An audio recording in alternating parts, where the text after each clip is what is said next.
All right, how's everybody doing? All right. Good, Good, good. good, good, good, good. Welcome to our mental health ministry. And everybody's watching on Facebook or YouTube, do me a favor and go ahead and share the post. Um, Again, everybody's watching on Facebook or YouTube, go ahead and share the post. And I present to you our coordinator, Brother John Parker. Hello, hello, everyone. How you doing? All right. Right. Okay, okay. Well, it's cold outside, and it's January, and it's the new year. And I wanted to kind of start this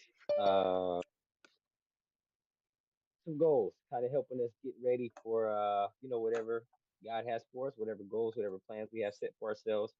And I know this is often the time where people like to do the New Year's resolutions and those things. I generally don't because I'm about 3 weeks into January and I'm done with all my resolutions.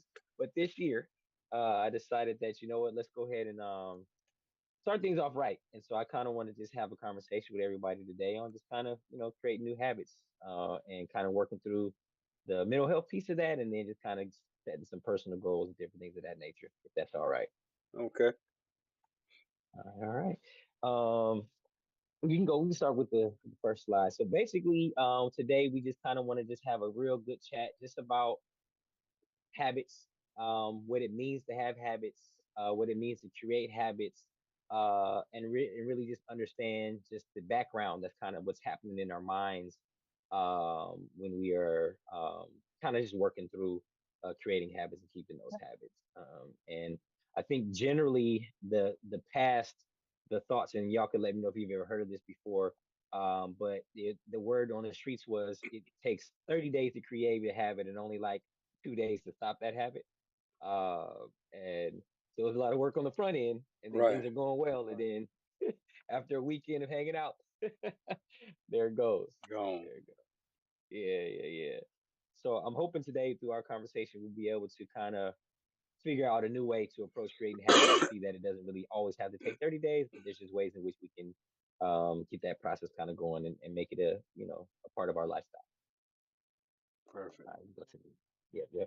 So just as way of understanding what a habit is, a habit is a regular, like often, thing that we do that's unconscious, right? So something that kind of just happens, whether we're trying to or not. It can be something intentional or unintentional, but it's usually something that's a behavior or practice that's going on that is acquired through repetition.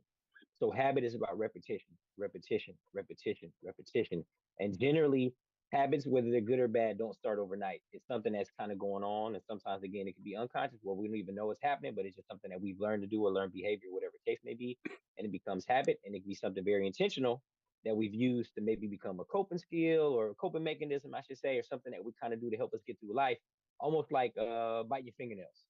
Mm, And a lot of times people don't think about it, but you're 50 years old and you got nubs because you started when you were 6 years old biting your fingernails, maybe out of being nervous or just whatever, just something you started doing. And then now you're 50 years old and you ain't got no fingernails, or they really small because you mhm, started this habit. And it's a routine action that takes little to no effort and little to no thought. It's just something that kind of just happens. Again, if somebody's anxious, they start biting the nail, unless a parent slaps their hand away or puts a little thing on your fingernails to make you stop eating them. It just becomes a routine part, and it just happens. It just happens. Just happens. mhm, And as I mentioned, it can be both positive or negative. And the science of it, basically, the brain creates these neural pathways, like these things in our mind that automatically connects what we got going on to our behavior, and it just becomes automatic over time. So it's deeper than just something that we kind of just doing. Like our brain has taught us to do this particular habit based on what we're doing, or based on what we want to do. And so as we talk about it some more, again, the old thought was just, hey, 30 days, do this thing over and over and over again, and to become a part of what you are. Some things work that way, and other things are just things working in the background. And we create these habits, and we have no idea why we're doing them, but our brain has been working on creating that habit for you for a long time. Um, any questions on that? Is there a difference between a habit and an addiction? Yes, they can be once in the same. Like you can have a bad habit. Well, we would see it as drug addiction potentially as a habit that's, I won't use the word bad, but negative because it affects your body and your mind in a certain way. But yes, definitely, addiction is formed through habits and through repetition. And sometimes, though, however, there's a term, it's called predisposition. And so sometimes, based on our DNA and what we got going on in our inside of ourselves, we can become addicted to something after trying it for the first time. So you have a lot of people who don't know that they have genetic predisposition for alcoholism, for drug addiction, for gambling addiction, for all these different things. And the first time they do it, it's just like something fires in their mind, and it becomes an addiction for them. But other addictions, even like smoking cigarettes and maybe even coffee, sometimes can be something that just kind of gets formed over time because of the habit of drinking the coffee or smoking the cigarette. If that makes sense. Yeah. So the reason I asked that question when you were talking about biting fingernails, that's one of my issues, and Hmm. and but it was mentioned earlier that it takes a long time to begin a habit, but then you Hmm. could just lose it just like that. But Hmm. so I started wondering if me biting fingernails, if that was a habit or if it was an addiction, because I wish I could Hmm. just stop biting them. Yeah, But soon as I feel like a little bit of growth, I'm biting, and like even if I'm driving, yeah. trying to keep myself Hmm. awake, Hmm. it's just something that I do to kind of keep myself awake while I'm driving. And Yeah, so yeah. I don't know if it'll be if there is a way to break it. I would love to break it, but it almost seems like an addiction. Seems like it's kind of hard to break. Yeah, yeah. So in that case, that's a little more specific. So with the 30-day rule and the 2-day rule, it's more so like going to the gym, or maybe being on like a weight loss journey or something like that. So you build up all these habits to, like, again, going to the gym. So you start off January 1st, I'm going to the gym, going to the gym, going to the gym. You're in the gym every day, and then you go out of town for a weekend, and then you know what? I don't feel like going to the gym today. And then there goes that 30-day record that you had of going to the gym. So it's something like biting your fingernails. That's probably like what we're going to talk about later, more of a connection that your brain has to keep you awake, to fight off nervousness, to just when you're bored, or like you said, when you feel the fingernail going, like there's a little bit more nuance there because it's probably a brain connection that's happening with the fingernail chewing that's bigger than just, again, starting a habit of going to the gym or reading a book every day or flossing or riding your back. There's more brain mind body connection going on with that, if that if that helps in that situation. Um, and so there are ways to stop biting fingernails. Most of them involve like dipping your fingers in this nasty thing that doesn't taste good, and then when you taste, So like, oh it's my god, I gotta stop biting my fingernails. Or hot sauce, depending on how much money you got. Country folks to mm, use some hot sauce on their hands. So unless you like hot sauce, then I guess that would be. Yes, sir. Okay. So the importance of habits, this chart here just shows you all these different ways in which habits can be beneficial in just how your life is. So daily life, having good functional good habits can help you with your daily activities and letting you function efficiently without having to use a lot of mental energy on routine tasks. So when you form habits around routine tasks, you just start doing things automatically. Like for instance, if you wake up in the morning and you got kids and you immediately get to the living room and start cleaning, start washing dishes, start doing different things, if you have a habit that's built in and those things don't pile up on you, it can make your day run a little more effectively. You ain't got to spend an hour every morning, every 2 hours every morning cleaning things. If you're doing certain things throughout the day to make sure things don't get a certain way, or you let the stuff pile up and then now it's taking you 5 hours to start your day because you got all these other tasks you have to do. So when we have good habits, we can kind of get through routine stuff, be on autopilot, and it works out for us. For health, you can good habits can create good health. Good habits can help you be successful, getting work done, not procrastinating, excuse me. Good habits can help with decision fatigue. So decision fatigue is a phenomenon where you have to think and really just be on cue and on point about things that are happening in your life. And when you don't set yourself up with good habits, you find yourself having to make decisions all the time, all the time, all the time. Where if you just had things on autopilot or just did things out of a good habit, you wouldn't have that drain. And so some people have to make decisions all the time, depending on the nature of their work. But some stuff that our bodies can just be trained to do, our minds can just be trained to do automatically, will reduce decision fatigue and help us to be function better and be more clear. Um, Good habits can lead to behavior change. Positive behaviors can be created through good habits. Self discipline. Even with the church is doing the Daniel fast, and I started doing the 10 day, and I thought I was going to stop there. But as I've gone through, it's like I don't even. I was like, man, I'm about to eat everything, but I don't even have that desire. You know what I mean? Like the self discipline that's happening through this fasting is just like, wow, it's I'm a thin guy, but I can eat. And if I'm not careful, it could lead to like a little. We talked about that pregnancy, that man pregnancy stomach. And so, but this fast and this habit of like, hey, eating these things. Although it doesn't seem like a habit, it is a habit. Eating right, eating clean, eating fruits, eating vegetables only, kicks in that discipline, and it becomes a habit, and your body won't even crave certain. Um, you can be more productive. Good habits can lead to good emotional well-being. Identity formation, like a lot of people that are like, oh, I'm such a procrastinator.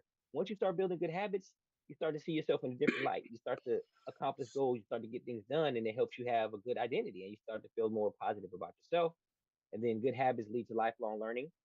When you're always in the posture of like, hey, let me better myself or do something that'll make my situation better. Even like reading, like, hey, if you have a habit like reading, you start reading, and you make that a part of your lifestyle, it can lead to learning new things and being more informed and being well informed. So there's a lifelong learning that takes place, learning new skills, even gardening, even farming. I'm learning something new all the time because I try to make a habit of like reading and studying, stuff related to farming and agriculture and things of that nature. And skill development can kind of happen as well. Um, any questions there? No, sir. I feel as though that having an addiction is the same. Mm-hmm. I really do. I feel as though that um, when you have a habit, it's that okay. Just like if I have a habit of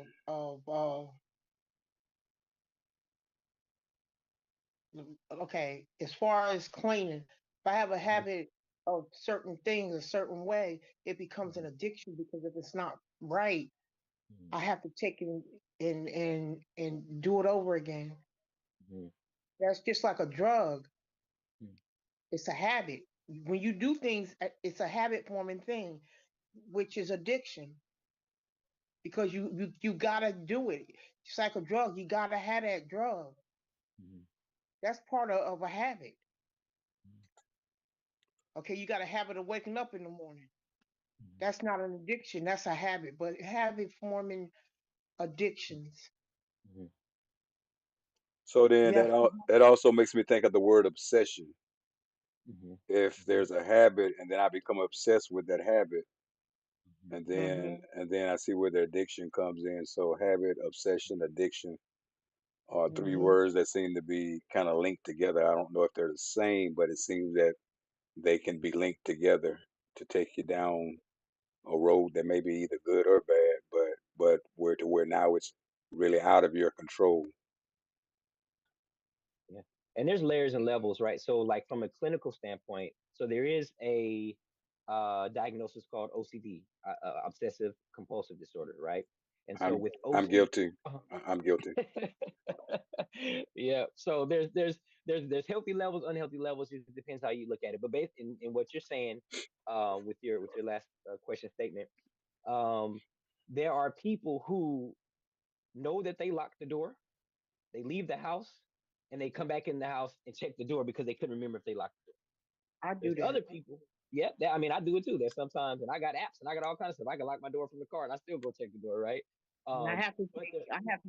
So I'm sorry. Excuse me. no, go ahead. No, no, you good. Go ahead. Go ahead. I have to take and if I'm in the kitchen and I turn the water on, and if I turn it off, I gotta come back in the kitchen make sure that water off. If I turn the stove off, I gotta go leave out. I'll leave out and I'll come back and I make sure the stove is off.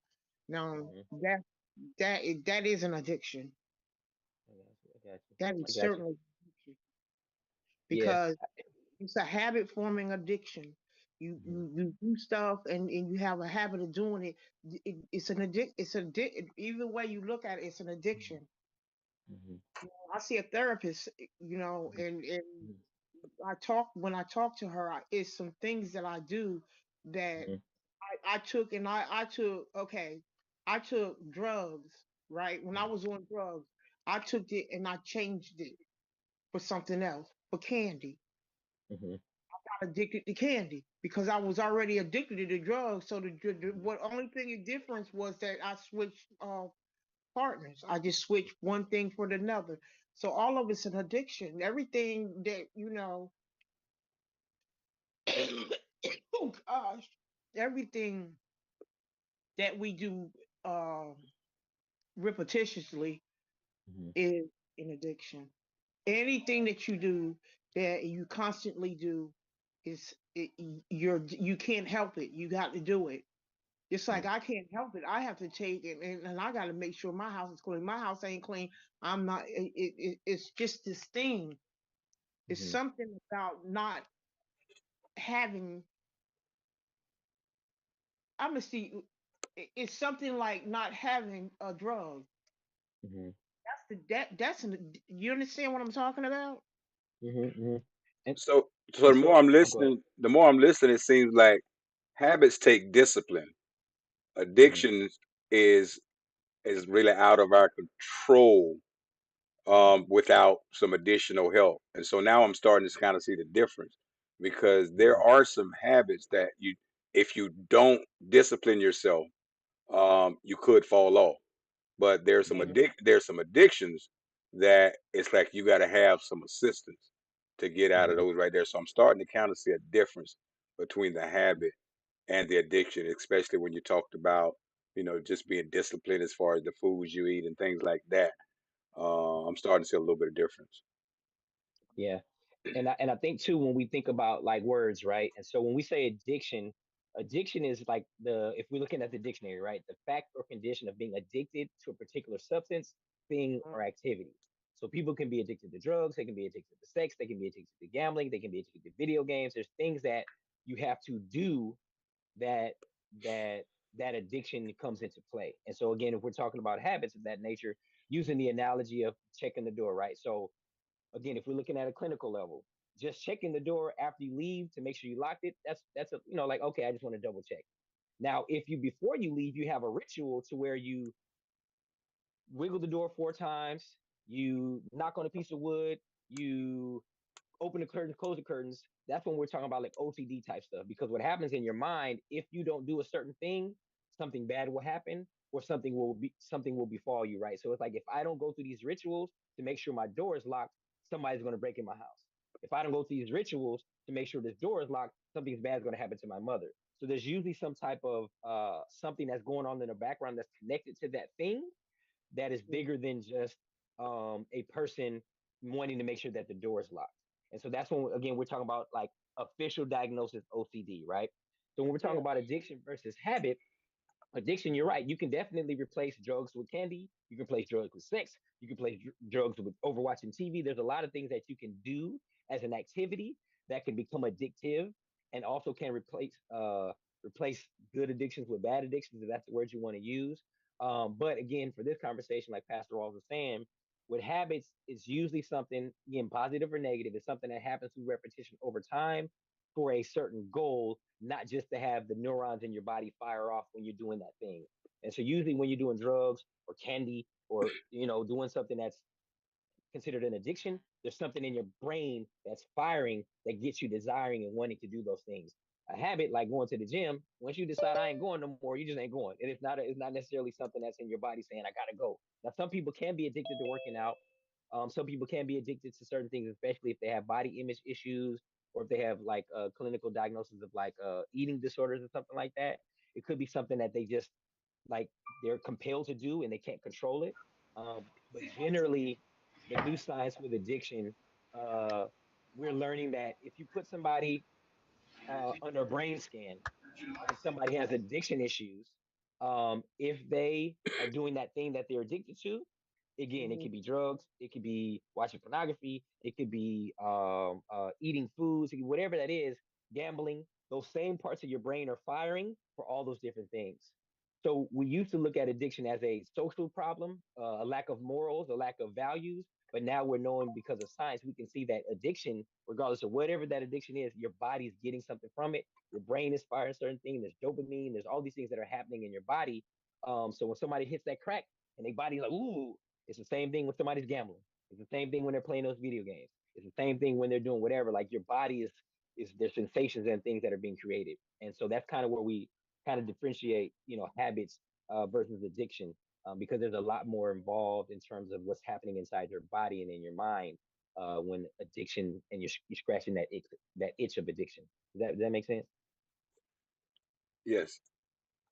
Yeah, yep, yep. So yes, you can have addictions and habits that can kind of teeter on the line and they can kind of go back and forth. But generally, habits are something we create, something that can be, changed, something that can be fixed by certain doing certain things. But addiction is a whole nother level of like seeking help, being consistent, and some addictions you never get rid of just because of the way you're again we talk about genetic predisposition and you really have to fight hard to not give into those cravings, to not give into those things. And again, it's more it's drugs, it's alcohol, it's all kind of things. It's not just the typical like, oh, you're a drug addict or whatever. It could be, again, it could be anything. There's a lot of things that become hard to break because there's a neurological or something going on with the body or your brain that has you addicted.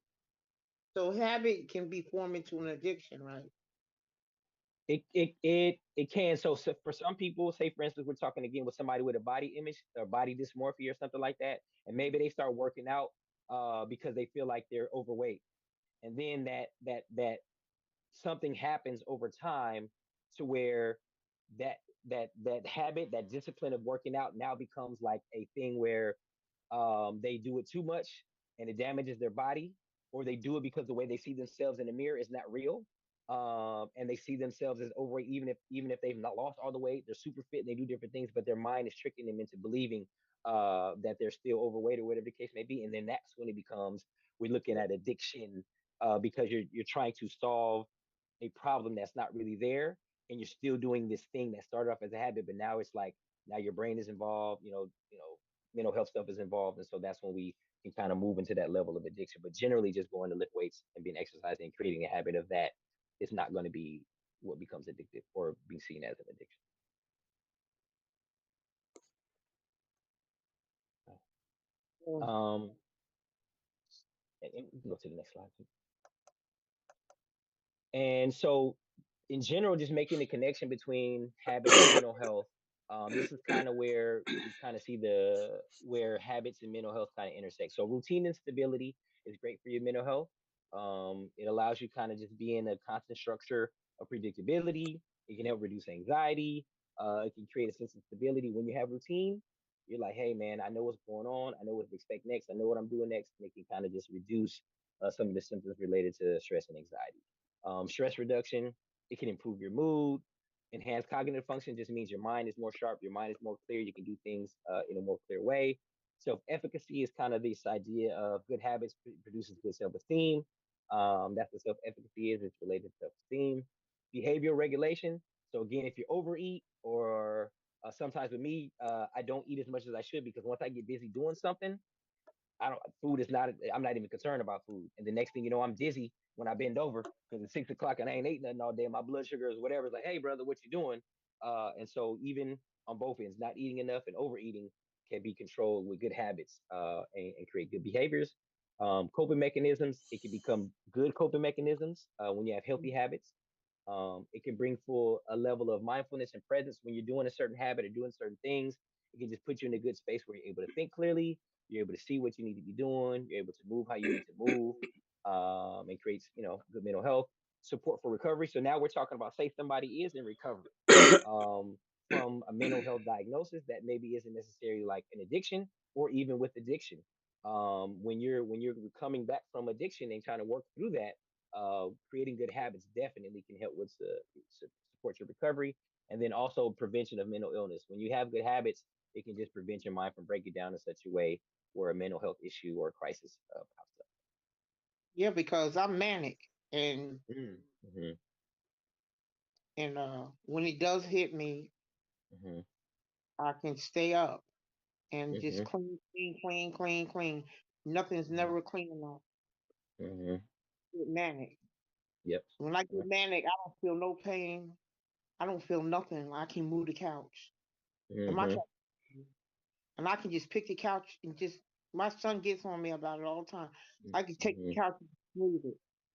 When Mm-hmm. I get when I get depressed, you won't see me. Mm-hmm. Mm-hmm. But see that trigger from childhood. Mm-hmm. That trigger from childhood. So, but I don't know. Yeah, no, I mean that's kind of part of it. And so, like you said, you're working with your mental health professional, creating habits around mania and depression are definitely things that are good. And sometimes with depression, it's hard to find the will and the determination to do stuff. But depending on who you're working with and how you're working, there's sometimes that you can create habits, even when you're not manic, that can kind of, if it gets ingrained in you enough and it becomes a part of your daily life and something you're doing consistently, it can help kind of deal with both mania and depression. But then we'll talk about that. And it also comes with accountability and all these different things, right? So a lot of this stuff we can't do on our own. Like sometimes, with habits, especially trying to maintain those habits, especially when we're dealing with something like mania or depression, definitely is going to have to involve, somebody else kind of coming beside us and walking with us through those things. Um, and so, again, habits matter just because they can shape our daily lives and they're good for us and they can create good space for us. And then I got a little typo on there after the growth. I should have took that parenthesis thing off. But the benefits of positive habits are improved health, productivity, and spiritual growth. And we'll kind of go into all of those things. All right. So for the next slide, after this, we have a little video I'm going to show. But just I wanted to give y'all an idea of the science behind habits. And so before, like I was saying, the idea was, 30 days. If you go to the gym every day for 30 days, man, you'll have that habit, and it'll just be like riding a bike. You'll never forget. You always do it. And then again, 2 days, 3 days, you stop doing it, and you lose the habit. But now science is kind of moving toward this thing called cue, routine, and reward. And so basically, we form habits by having a cue. So stress. All right, man. Out, man. Stress was that got me today. Today was a long, long, long, long day. Now, in a positive space, the routine that kicks in after that cue is you go for a 30-minute jog. So you know your body's feeling stressed. You know you had a long day. You know, like, oh wait, I got to do my thing that reduces my stress. Boom, you go on that 30-minute jog. And then the reward can be intrinsic where you kind of feel relaxed, energized afterwards. Now, this is a very basic idea because some people actually need real rewards, and which the next video we'll talk about. But like there's this idea that we can create habits by kind of doing these three things. We feel the issue, the trigger, the stressor. We have a Mhm. routine or something that we do consistently when we feel that thing, and then we have a reward that happens. Sometimes it's intrinsic, sometimes it's just like, oh, I feel so good, I can sleep like a baby because I exercise and I'll sleep through the night. But sometimes it's other physical things that we can do for ourselves. And the idea behind this is just repetition, repetition, repetition, and consistency. and your brain will, create a new habit for you. And so the next slide for this video, I didn't make the video. I got it online. The first part has a joke that I don't really understand. But after that, it gets pretty regular. But you can see it.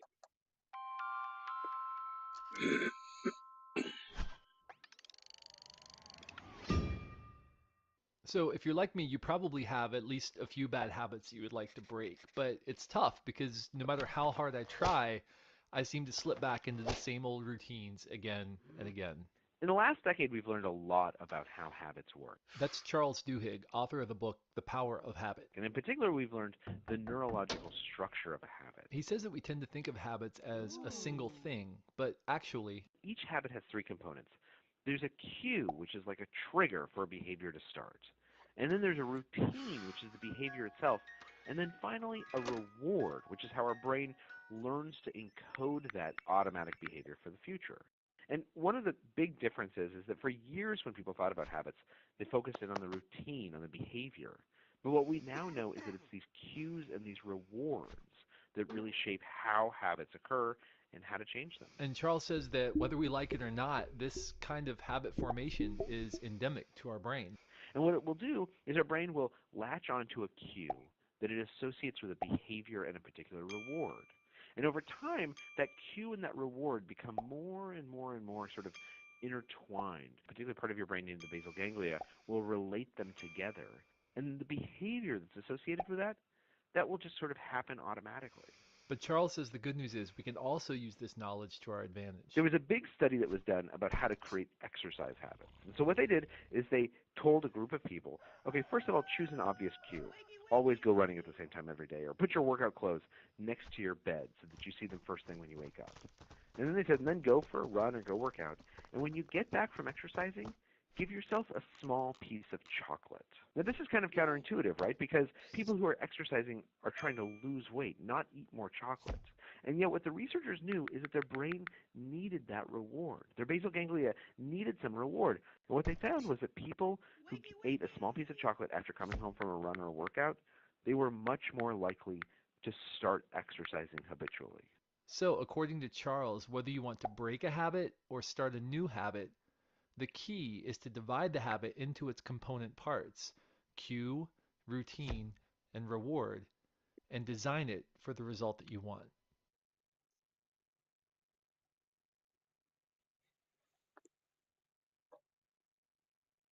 Okay. So we see in this video, um, the basic idea was they showed the guy in his brain in the cigarette. So whenever he was had a bad day or was sad or upset, he would smoke a cigarette. After he smoked the cigarette, he got the buzz, and his body was like, "Oh, that feels great." He gets sad, gets mad, gets frustrated, smoke a cigarette, body feels better. Sad, cigarette, body feels better. So he created this habit of smoking a cigarette. His body automatically reached for cigarettes and started smoking cigarettes and kept smoking cigarettes whenever he felt a certain way. So the idea is that his mind told his body that in order to feel better, whenever you have a bad day, you're sad, you're grumpy, something happens, smoke that cigarette. So he got the cue was anger, frustration, madness. The what's the next thing? The routine was smoke a cigarette, and then the reward was feeling good, the buzz that he got from smoking the cigarettes. And so what they said that science now is using this thing in a more positive direction. You have something, you feel bad, you go exercise, you feel better, you give yourself a piece of chocolate after you exercise, you feel better. So I'm upset, I'm frustrated, I go for a run. I give myself a piece of chocolate. I feel better. I'm upset. I run. Chocolate, feel better. Upset, run better. Upset, run better. So eventually, that chocolate doesn't even have to be a reward because your brain has conditioned you to run, and now you've correlated running to feeling better. Your body can skip the chocolate part because it's just like I just want to feel better, and it wasn't the chocolate, it was the running. And so, like you said, part of that is creating a routine where like, hey, you do the same thing every day at the same time. Wake up in the morning, go on your run, give yourself the chocolate, feel better. Wake up in the morning, go on your run, give yourself the chocolate, feel better. So this routine piece is really integral, and having a good reward is very important so that your body relates those two things and you just create the good habit.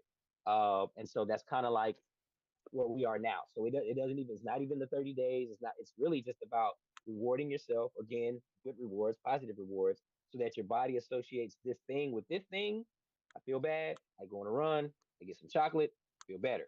So that you can help yourself kind of jumpstart that habit forming process. I know I talked kind of fast, but any questions?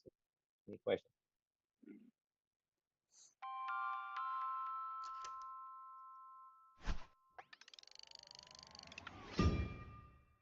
So if you're like me, you She's a, probably it's a, have at least a few bad habits you would like. there you go. Any questions there? I think we'll talk a little bit more about that process, expand a little bit. But any questions on that routine? Yeah, because it does. Okay, how can I say this? Mm-hmm. Okay, smoke. You get angry, you frustrated, you get off work, you smoke a cigarette, and Mm-hmm. your mind tell you feel better. Then Mm-hmm. you go and you taking something else go wrong. You smoke a cigarette, your mind tell you feel better. But after a while, you're gonna have to smoke that cigarette every day, just like the Mm-hmm. chocolate. You running, you're running, you're jogging, and you coming home and you're giving yourself uh chocolate. Okay, so you taking and you running every day to get a piece of chocolate. That's what it sounds like.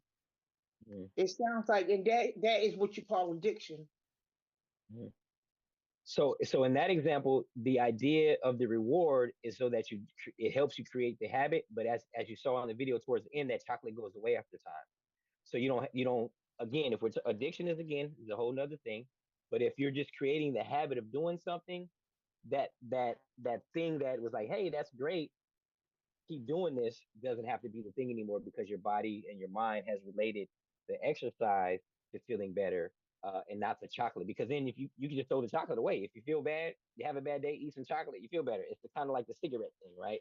So when you're creating this routine, you're not necessarily using chocolate. That was just the example, but you have something that you do after you do the routine thing, so that you reward yourself with that. It could be a hot bath. It could be if you're at a gym, maybe going into the sauna. There's other things that you can do just for the simple purpose of illustration. He had the chocolate because yes, if you're doing something that definitely like eating chocolate or eating ice cream or anything along those lines, that could become problematic. So the idea is that you're creating this system to where you pull a trigger, you do a thing, you reward yourself, you feel better, and eventually that reward won't have to be something you have to keep doing. It's almost like with kids, like you want the kids to do the chores depending on the household you grow up in. Some parents just, hey, you're gonna do these chores and there's no reward. You can get beat if you don't do the chores, right? But sometimes parents are like, hey, I'll give you $5 if you do your chores. And then over time, you don't have to pay that person $5 to do the chores because they're gonna do it because they've already been ingrained with the idea of like, hey, I need to do chores. And so sometimes you have to have that $5 to train that kid to do that thing. But as they mature and they get older, you don't have to keep giving them that $5 because it becomes a part of their routine and it becomes a habit that they've created. If that makes sense. I'm not trying to knock what you're saying because what you're saying is, but what I'm saying is this. Mm-hmm. You said about the chocolate, but how about that cigarette? Mm-hmm. Because after you smoke that cigarette and you keep coming in, you having a bad day, Mm-hmm. and you have a cigarette, you having or you something go wrong, you got to have that Mm-hmm. cigarette while it becomes an addiction. That's that's habit for even though it's habit forming, and that Mm-hmm. habit it turns that habit turns into an addiction because you so used to that cigarette and you got to have that cigarette. When I woke up, when I was out there in the world, Mm-hmm. and I got up in the morning, I had to have a cigarette. I had to have Right. a cigarette when I was drinking. I had to have. It was like it made me feel better, but then it Mm-hmm. became an addiction because I had to have it. It Mm-hmm. was a habit, but it turned into an addiction. So it seems like what you're talking about is the what Jason said in the chat. Mm-hmm. Jason said, so we're talking about cue routine and reward. And Jason says, can Mm-hmm. that be applied to cue routine and pain avoidance, cue routine, or even anxiety avoidance, or cue routine or fear avoidance? And so I seem like that's what Martha's saying. I got the cue, the routine, and Mm-hmm. maybe I'm avoiding some type of pain or anxiety or fear. Mm-hmm. Mm-hmm.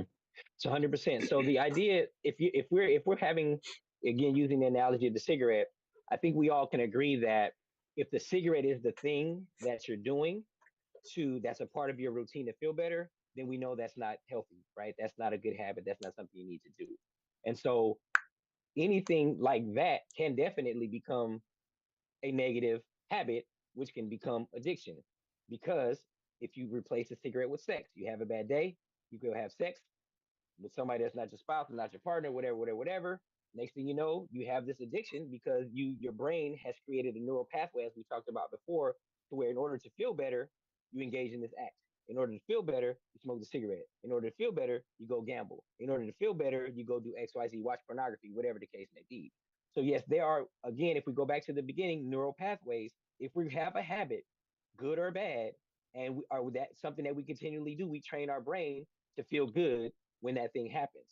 So the cigarette, the sex, the drugs, the alcohol, whatever the case may be, it can become addiction because we're creating that neural pathway. So you can have addiction, your addiction can be running, right? But it doesn't have to be an addiction that causes you to, if you want to use the word addiction, that leads to your detriment. So you have a bad day, you go running, you give yourself a piece of chocolate, you're like, oh man, this is great. I feel good. I'm doing something positive for my body. I'm exercising. I'm feeling good. You Mhm. have a bad day, you exercise. Again, when it comes to habit, it comes to accountability, all those different things. If you're like, man, every time you feel bad, you go run, but you eat a tub of ice cream, that ain't what you need to be doing, right? That's not helping you become a better person. That's not helping your weight. That's not helping your sugar, your diabetes. That's not what happens. So when we're identifying positive habits versus doing something that can become an addiction, that's what kind of where we draw that line. Like I think we all can agree that if we're doing something that's not beneficial to our bodies or to our minds or to our souls for that matter, that's not something we need to do. And so I think that's where we can separate the two ideas of creating a routine for pain avoidance, creating a routine for to do with anxiety and fear. If you have something that's a reward or a habit that you're creating that's not good or beneficial, then that's a whole different conversation. For what we're talking about, we're trying to create good habits Right, that'll sustain us, that'll prevent us from doing the cigarette, that'll prevent us from right, reaching for the alcohol, that'll prevent us from reaching for the pornography or having sex, doing right, those different things. So I don't disagree with you. What I'm just trying to set up is that we're trying to create positive habits right. that can replace those addictive behaviors that are negative for us. Yeah, that I that understand. that makes sense right there. And so we might be on a downward trajectory, but you're trying to help us almost do the same type of model, but do it in a way that sends us on an upward trajectory with that reward. Hmm. Hmm. Yeah, and I think that's the key part of it is like we don't want to get focused on. So when we're talking about addictive behavior, addictive personalities, that's a whole nother thing, and we'll probably have a conversation on that one day, more than likely. But when we're talking about, hey, I want to stop chewing my fingernails. I want to stop, even with anxiety. Like there's sometimes things that we're anxious about is based on having bad habits. Like if I'm a student and I procrastinate and I got papers due every week and I'm always doing my papers the night before it's due, I'm gonna be anxious. Like I'm like that's this is going to be a thing. But if I create positive habits and I start doing, if it's a 5-page paper, I do 1 page a day, 6 days before it's due. I can have that last day to kind of review it, but each day I'm doing a page, and after 5 days, I got a 5-page paper. But if every night for the whole semester, man, you're gonna work yourself up. You're gonna have some issues with anxiety. You're gonna have some problems because of bad habits. But if we have good habits and good ways of tackling these things, it can reduce anxiety. It can help with our fear, and even with fear. The same way. If I'm afraid of something, now fear is tricky because it could be a phobia, or you could be afraid of like the dark. There's not really a habit that can kind of work with fear of the dark, but there's different things we can work with. I hope that makes sense. Mhm. Okay, I hope Jason too. If that doesn't make sense, or if you have more follow ups to what you wrote, please feel free to add more to the chat for sure.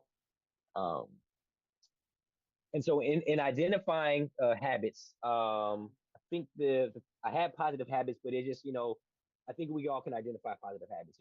Exercise, eating healthy, reading daily, waking up early, practicing gratitude, like being grateful, counting your blessings, meditation, kind of praying, doing those things, and staying organized. Good habits, good habits. Some of the negative habits, though, that sometimes we don't even pay attention to, like procrastination. I keep mentioning that. Procrastination, thief of time. It's one of those situations where some people believe intrinsically, oh, I do my best work when I procrastinate. Now, I've been a student, been young, been in college, been in high school, and I would too would have told you, like, man, I just can't get motivated until that paper's due. And when that paper's due the next day, I can stay up all night and knock it out. That's not it's true in my mind, but it's not true in real life. Like maybe I need to be motivated to start writing my paper sooner, but that procrastination is not what's helping me. It's desperation, and I got to get this done because I don't want to fail.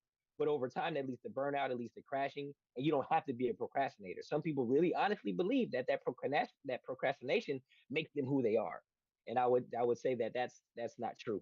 You might be able to get things done, but it's not an optimal way to live your life. Overeating. Some people are stress eaters. Some people eat just because it's in the house.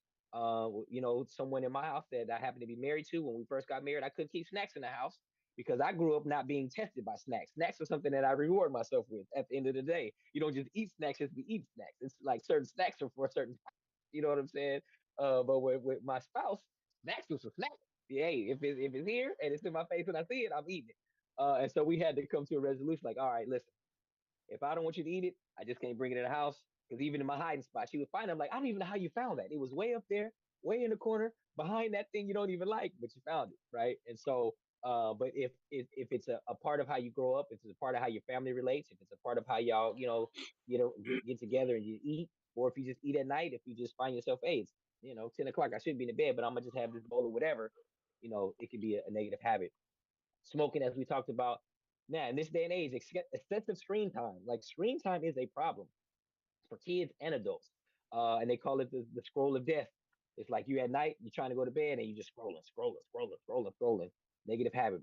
And in my case, skipping meals, very negative habit. It's your body needs fuel. And I've worked on the trail at the church. One morning I got out there and the OGs was putting in work. And I was like, I'm keeping up with y'all. I didn't have breakfast. And about 20 minutes in, I was through. And we still had about 30 more minutes worth of work. You know what I mean? And so I've had to learn, at least on Tuesdays, I need to make sure I eat some good food and get my mind right before I start doing that.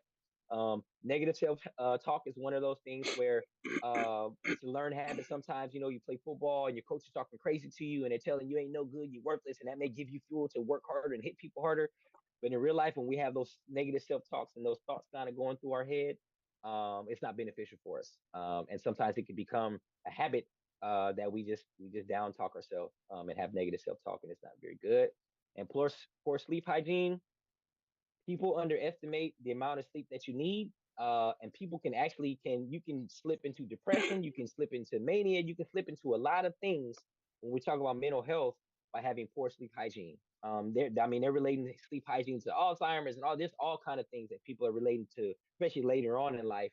That having even like tics, you see some older people that just it's neurological sometimes, but then sometimes not sleeping regularly, like people that work double shifts or they work overnights. Like science is saying now overnights are like the worst thing to work because your body needs to be resting and the circadian rhythms, and you need to be asleep when the moon is up, and you need to be awake when the sun is up. And so even poor sleep hygiene can be a negative habit that's kind of hard on us. Okay.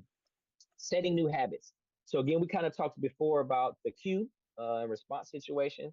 Not cue and response, but the cue routine, cue reward routine. This is another way in which that we kind of look at creating new goals. And I'm probably ever heard of this before. SMART goals is something that gets used all the time. Specific, measurable, achievable, relevant, and time bound. So I'll skip this slide and just go to the next slide that kind of gives us examples of what it means to set a SMART goal. And so if you have a health goal, I will lose 10 pounds in 3 months by exercising for 30 minutes, 5 days a week, and tracking my daily calorie intake. This may seem like a lot, but when we talk about SMART goals, so the first SMART is specific. Your specific goal is to lose 10 pounds. It's not just to lose weight, because I mean, that could be 1 pound, it could be 2 pounds, it could be half a pound, whatever. Set a specific goal. I want to lose 10 pounds, and it's measurable in 3 months. So it's not I just want to lose weight by 2025, or I want to lose weight by the summer so I have my summer body. It's like no, I want to lose 10 pounds. That's specific. It's measurable. In 3 months, I'll be able to know whether I've lost those 10 pounds by exercising for 30 minutes a day, 5 days a week. Is that achievable? Now, for some people, exercising 5 days a week is not achievable. But the 30 minutes part might be achievable, but maybe they have to exercise every other day. But you want to make sure that you have something that you can actually do that's achievable. Too often, people will set goals for creating habits, and it's unrealistic. It's something that you can't do. Like for me, I keep saying I want to get up at 6:30 every morning. So I wish I was six, but if I don't go to bed till 12 o'clock at night every night, bro, I'm not getting up at six. I'm not getting up at 6:30. I'm matter of fact, I'm hitting snooze and hoping my kids get up on time. I'm like, oh yeah, I bought my 9 year old an alarm clock, and she stays in the room with her other kids or her other siblings, so they all mad at 6:30. And I'm like, well, if I was a better dad, I go to bed earlier and I could just wake her up. But right now, she got that alarm clock, So I'm 2025. That's a part of what I'm doing. I'm like, hey, there's so many things that can get done when kids are asleep. Like there's so much stuff that can happen. But I realizing I'm not getting done what I need to get done because I'm staying up late doing stuff after they go to bed. So I just have to take the L and like there's certain things I can get done in a day. When the nighttime comes, when it's time to go to bed, I just got to go to bed. And so the other part of it is relevant and time bound. So are you're tracking and making daily calorie intake. So now you're having accountability on how you're going to achieve your goal. You're giving it the specific, it's measurable, it's achievable, it's relevant to you and what you're able to do, and it's time bound, like that whole 3 month situation. Like, hey, this is the time. So career goal, the same thing. I will complete a professional certification course in my field within 6 months. Improve my skills to job perspectives is very specific. Financial goal, I will save $1,000 over the next 5 months by saving aside $20 from my paycheck every month. Not just I'm gonna save $1,000. Well, how you gonna save it? I don't know. We'll figure it out. Nope, you're gonna save it by next 5 months. I have this time frame. $200 every week from my paycheck. I'm not touching that $200. And then some people go a step further, and if they have direct deposit in their job, they'll fill out a form and directly take that $200 so that they don't have to manually do it themselves. It's one thing to be like, all right, I'm gonna take this 200 and put it over here when I can just do something else with it. But if that's already being deducted, you ain't even got to worry about it. It's taken care of. Got 10 minutes. We got a lot of slides left. Okay. Just on the spiritual side of things, habits aren't just about the physical. It ain't just about money. There's as believers, we want to have goals for reading and praying and different things. So, first one, I would dedicate 15 minutes every morning for the next 30 days to prayer and reflection to deepen my spiritual connection.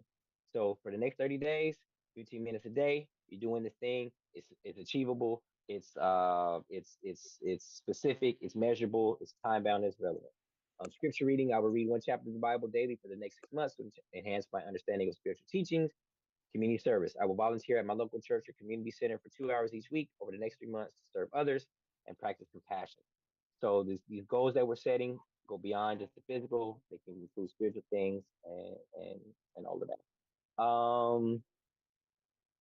So part of this, we'll skip to the next slide, but creating new habits, you want to start small and focus on one thing at a time and then scale as you can. You don't want to give yourself this big outrageous goal that can't be done. I want to lose 300 pounds in a week. Naturally, that's not going to happen. You might see a doctor for that, but we want to start small and give ourselves realistic goals. And there's a thing called stacking. So sometimes we can create new habits by stacking on a routine or something onto something that we're already doing.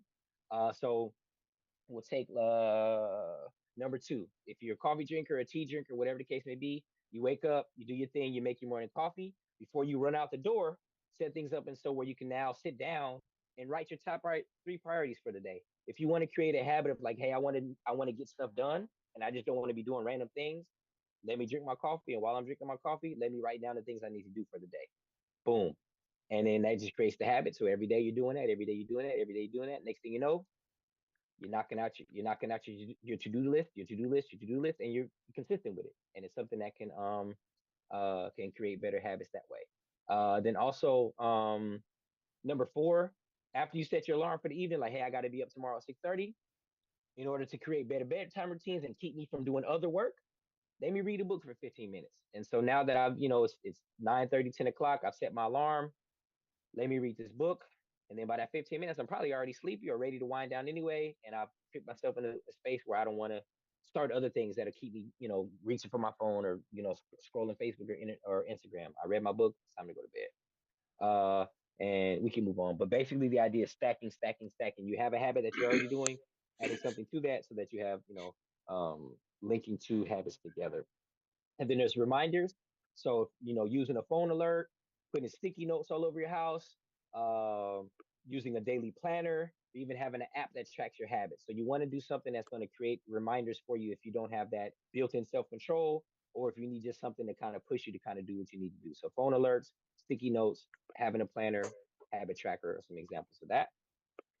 So, Um, So I know we're Mhm, trying to move.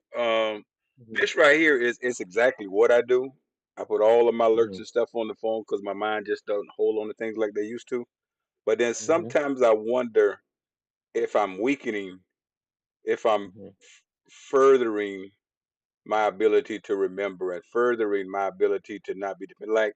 Like say for example, mhm, 20 years ago, 30 years ago, I just used to remember like where I went. Like if I go visit a city or something like that, or go to a certain place I've never been, and then now it's like always you put it in your phone and you just follow the directions that she's telling you, and then mhm, it's like I've been here 2 3 times before. I should know it, but let me go ahead and put this back. I'm going to a new city, and so mhm, these reminders and stuff like that, they're extremely helpful, and I would make a lot of mistakes and miss a lot of appointments without them. mhm. But I wonder if they're also hurting our cognitive abilities. 100%. Smartphones are making us dumb. Like that's just fact. And part of the resistance, even for me, if my phone dies, I'm getting a flip phone. Like I'm done. Like I recognize having a smartphone, having all these apps, checking my account balances, all these different things that you used to have to do manually, even balancing a checkbook. Like I'm old enough to have my mom taught me how to balance a checkbook. If I'm not vigilant, I'll be broke all the time and in debt and running over because I'm just spending money, spending money, spending money. But before I used to have the habit of knowing, oh, I've got $12 in my account, sir. Hey, there'll be no spending of anything because you've got $12. And so, yeah, it's science. We know for a fact we made things so easy that cognitive ability, memorization, being able to get places, um, yeah, Come with age. remembering phone numbers. We have to remember phone numbers. I know one number, my mom's, and I think I know my wife's phone number. Like I think that's all I got. You know what I'm saying? And I feel bad because I had to choose between my mom and my dad, and I chose, I know my mom, so I got to look at my dad's number to remember it. But yeah, no, 100%. And so that's why with the sticky notes and at least the daily planner, getting away from devices with the daily planner, still creating the habit every day or every evening. This is my to-do list. This is what I need to do tomorrow. This is what I got going on, and then I have to open the planner to remember. You know what I'm saying, or to see what I need to do. And that I think that will we talk about neural pathways that will allow your brain to get back in the habit of having to remember things. Again, a map. Like I grew up having to drive from California to Florida, California to Canada, California to New York with a map, and we had to, hey, turn right, turn left, okay, take this route, take this road, and there was no GPS to tell us not to take this, this route because there's traffic. And so when I travel with my kids now in summertime, hey, we whipping out a map. I might make you get a compass as well, to figure out which way is north, south, east, and west if you can't tell by the sun and different things. But yeah, no, it's and even like visual cues, like having to remember turn left at this building. Like, people didn't necessarily always know the streets, but if you turn left at the Piggly Wiggly, turn right at the Big Chicken, turn da da da when you see that, that used to be how we had to get down. And it's a skill that comes with that, like being able to navigate, like knowing that the sun rises in the east and sets in the west. Like we lose sight of those things. So yes, you're 100% right. Like smartphones are making us dumb. It come with age. That too. There's that too. Coming with your age. It comes where you got so much on your plate. Hmm. You got so much on your plate that sometimes it'll take and push everything else away because all that other stuff that's on your plate is causing you to forget things. A lot of stress and stuff will cause you to forget things. It don't mean you see now, but it happens. It happens. It comes with our age. The older you get, the less you remember. I could be sitting here and put my keys right here in front of my face and forget the keys are sitting there. But see, that comes with age.